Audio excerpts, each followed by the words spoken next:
Haideți, domnul mecanic, mai cu talent. Ce-ai, mă? Mai cu talent, domnul mecanic. Știi că am vrut să deschid service? Ei, da. Da, mă, pe cuvânt.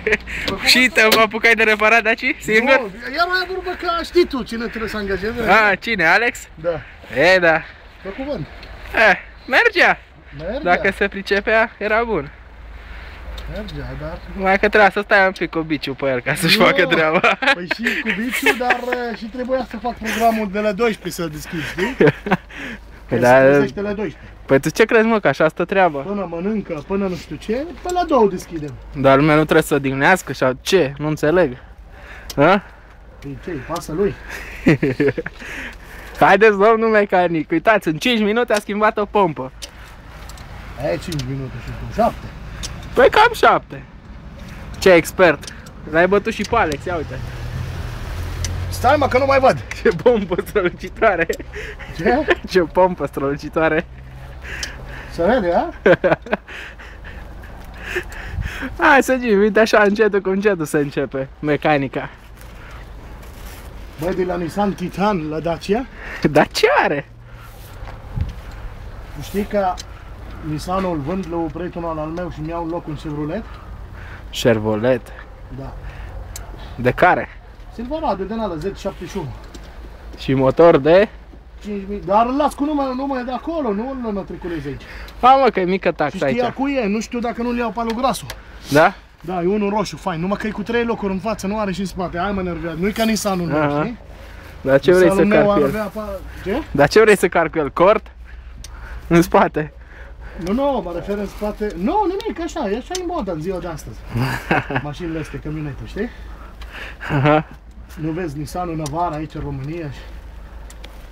Ai pus? Băi, nu mai reușesc să pun mâna acum. L-ai prins? Haideți, domnul mecanic, l-ai prins? Imediat șeful. Hai, domnul, că mă dezamăgești. Curge muci. Dă-i un muc petec acolo. Băi, dar eu nu văd, să mor eu dacă mai văd. Stau așa. Râzi, da? Băi, nu mai reușesc, mă, să-l prind. Pe cuvânt dacă mai reușesc. Ce mecanic sunteți, domnul? Uitați aici, domnul mecanic, șef. O pompă nouă de benzină. Dar stai, nu pot să strâng șurubele din dreapta, n-am la loc. Dacia. Dar cum l-am desfăcut în morții măsii? Ia să vedem. Să-l lăsăm în liniște pe domnul Jimmy să-și facă treaba, liniștit.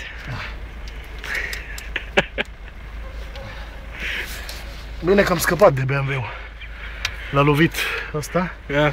Bine, a zis că vrea să-mi ia altceva, nu-i frumos, ce dracu. Mi-a dat terenul ăla în Brăhanț.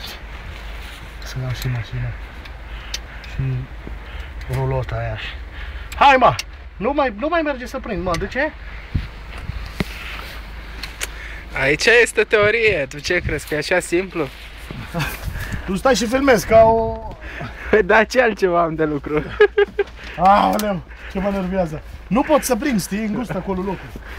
L-am strâns cât l-am strâns și acum la răbdare. Încet, cu încetul. Nu știu cum, dar l-am prins. Hai. Bentley asta e Bentley, mă. Bentley în varianta românească. Da, l-am cumpărat de la Becari. Lui nu i-a plăcut că e break.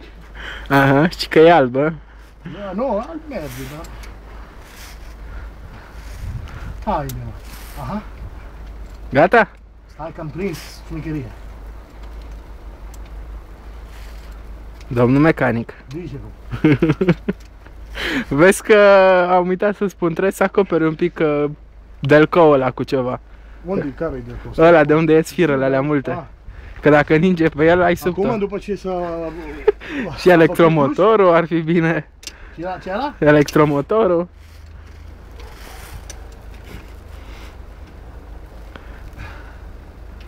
Băi, asta e mașina, mă, ce să... Dacia. Am luat-o de la Ursu, știi? Mhm. Până-mi iau ceva.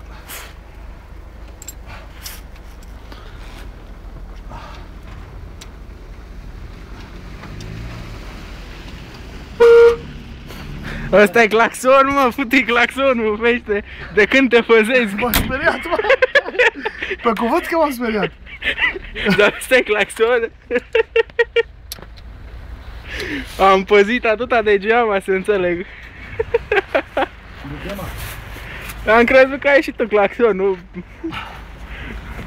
Da, e. sonerie pentru copii.